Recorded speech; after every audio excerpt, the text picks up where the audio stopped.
जैसा कि आप सब जानते हैं कि सेकेंड ईयर के एग्ज़ाम्स हो गए हैं। सेकेंड ईयर के एग्ज़ाम्स चाहे जैसे भी हुए हों, वो अब आपका पास्ट बन चुके हैं। इसे आपने अपने माइंड पर सवार नहीं करना।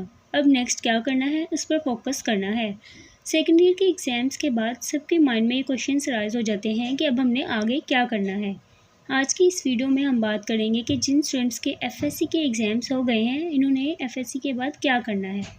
बहुत से ऐसे स्टूडेंट्स जिन्होंने पहले से ये नहीं सोचा होता कि उन्होंने आगे क्या करना है, वो बहुत परेशान होते हैं। उन्हें कुछ समझ नहीं आ रही होती कि अब आगे क्या करना है, कौन सी फील्ड में जाएं, कौन सी फील्ड का ज़्यादा स्कोप है, कौन सी फील्ड बेटर है। वो बहुत परेशान होते हैं, उन्हें कुछ भी समझ नहीं आ रहा होता कि अब हम क्या करें। फ़र्स्ट ऑफ ऑल स्टूडेंट्स, आपने वरीड नहीं होना। आज की इस वीडियो में मैं आपको ऐसी फील्ड्स बताऊंगी जो आप एफएससी के बाद सिलेक्ट कर सकते हैं, जिसको सुनकर आपकी अंडरस्टैंडिंग्स अच्छे से हो जाएंगी, कोई कन्फ्यूजन नहीं रहेगी। फ़र्स्ट ऑफ ऑल स्टूडेंट्स, अगर तो आप चाहते हैं कि आपका एडमिशन एमबीबीएस या बीडीएस में हो जाए, तो आपने फर्स्ट प्रायोरिटी दी भी है तो भी ये वीडियो आपके लिए, और अगर नहीं भी दी तो भी ये वीडियो आपके लिए बहुत इंपॉर्टेंट है। अगर आप पाकिस्तान के किसी भी सरकारी और प्राइवेट मेडिकल कॉलेजेस में एमबीबीएस या बीडीएस में एडमिशन लेना चाहते हैं, तो इसके लिए फर्स्टली आपको एमडीकैट देना होगा। एमडीकैट में बहुत अच्छा स्कोर करने के लिए आपने बहुत ज़्यादा स्ट्रगल करनी होगी, तभी आपका एडमिशन हो सकेगा। एमडीकैट के बाद आपने मेडिकल कॉलेजेस में अप्लाई करना होगा, सिवाय नम्स यूनिवर्सिटी और आर्मी के प्राइवेट सीएमएच मेडिकल कॉलेजेस के अलावा। और आगा खान यूनिवर्सिटी अपना टेस्ट कंडक्ट करवाती है, इसके लिए एमडीकैट भी ज़रूरी होता है। अब हम ये बात भी कर लेते हैं कि ये टेस्ट कब कंडक्ट करवाया जाता है। एमडीकैट और नम्स में अप्लाई के लिए रजिस्ट्रेशन प्रोसेस जून या जुलाई में स्टार्ट हो जाता है। ये टेस्ट मोस्ट प्रोबेबली अगस्त या सितंबर के मंथ में कंडक्ट करवाया जाता है। अगर तो आप एमबीबीएस के लिए अब्रॉड जाना चाहते हैं, so the China is the best option. अगर तो आपका एडमिशन एमबीबीएस या बीडीएस में नहीं होता तो आप डी-फार्म कर लें। इसका स्कोप पाकिस्तान में है, लेकिन मेल्स के लिए ये फील्ड ज़्यादा बेस्ट है। इस फील्ड से वो बिज़नेस रन कर सकते। तो आपका एडमिशन एमबीबीएस या बीडीएस में नहीं होता तो आपको लगता है कि आपके मार्क्स कम हैं और आप ये भी चाहते हैं कि आपके नेम के साथ डॉक्टर लगे, तो आप DPT, DVM and doctor of diet and nutritionist को ज्वाइन कर सकते हैं। इसका स्कोप पाकिस्तान में तो कम है, लेकिन अब्रॉड में इनका स्कोप ज़्यादा है।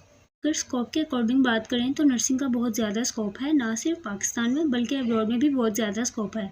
अगर तो आपका एडमिशन एमबीबीएस बीडीएस में नहीं होता तो बीएसएन यानी नर्सिंग सेलेक्ट करते हैं, तो ये बहुत बेस्ट डिसीजन है, बिकॉज इसमें जॉब अपॉर्चुनिटीज़ बहुत ज़्यादा हैं। कोई भी यूनिवर्सिटी डिग्री के साथ पे नहीं करती, लेकिन नर्सिंग में स्टडी के साथ साथ आपको पे भी किया जाता है। अगर तो आप पाकिस्तान से नर्सिंग करने के बाद कुवैत में जॉब करते हैं तो वहाँ 6 to 7 lakh per month salary होती है।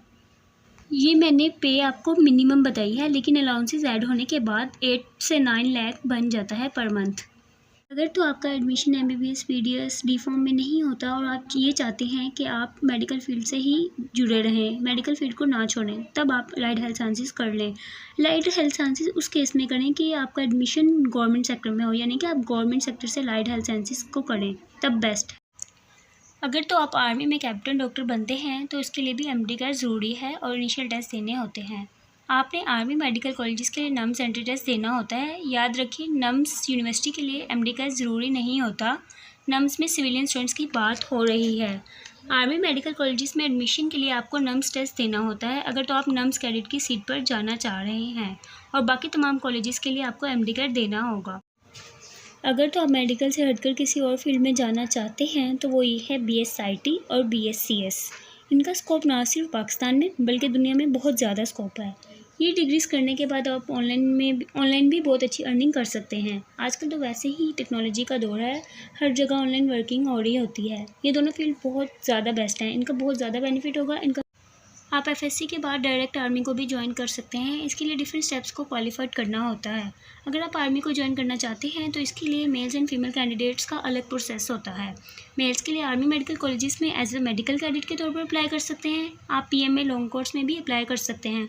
और फीमेल्स के लिए एफएनएस का ऑप्शन है, यानी females armed forces nursing service को ज्वाइन कर सकती हैं, जिसमें स्टाइपेंड भी दिया जाता है 50 to 60,000। आप एफएससी के बाद पाक नेवी को भी ज्वाइन कर सकते हैं, लेकिन याद रहे कि इन सब में इनिशियल स्टेप्स को भी क्वालिफाइड करना होता है, तभी आप ये प्रोग्राम्स ज्वाइन कर सकते हैं।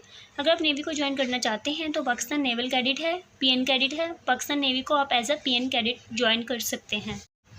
एफएससी के बाद आप डायरेक्ट पाकिस्तान नेवी फोर्स को भी ज्वाइन कर सकते हैं।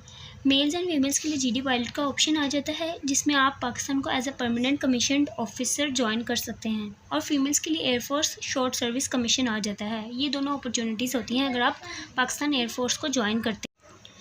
अगर तो आप सीएसएस ऑफिसर बनना चाहते हैं, आप सिविल सर्विस एकेडमी ज्वाइन कर सकते हैं। फेडरल पब्लिक सर्विस कमीशन, इसके लिए आपको ग्रेजुएशन की डिग्री लेनी होती है। वैसे तो आप एमबीबीएस करने के बाद, डीपीटी वगैरह करने के बाद भी आप सीएसएस कर सकते हैं, लेकिन कुछ ऐसी फील्ड्स स्पेसिफिक बताऊंगी जो आप आर्ट से रिलेटेड हैं, जिसके बाद सीएसएस करना ईजी होता है। आप एमए इंग्लिश कर लें। दूसरी ये है कि एलएलबी कर लें। अगर तो आपका लॉन्ग टर्म सीएसएस क्लियर करने का प्लान है तो आपने ब्यूरोक्रेट बनना है, फिर आप एलएलबी कर सकते हैं। बीएस मैथमेटिक्स कम्युनिकेशन कर सकते हैं। इसके लिए बीएस पॉलिटिकल साइंसेस की तरफ जा सकते हैं, या ये वो फील्ड्स हैं जो हेल्प आउट करती हैं आपको अगर आपने कल को सीएसएस करना होता है। याद रहे कि सीएसएस ऑफिसर बनने के बाद आपको गाड़ी, घर वगैरह मिलता है। उम्मीद करती हूँ कि आज की वीडियो बहुत हेल्पफुल रही होगी। ये पाथवेज 2024, 2025, 2026 के लेटेस्ट ऑप्शंस हैं जो आप एफएससी करने के बाद चूज़ कर सकते हैं। उम्मीद करती हूँ कि आज की इस वीडियो से आपकी क्वेरीज क्लियर हो गई होंगी।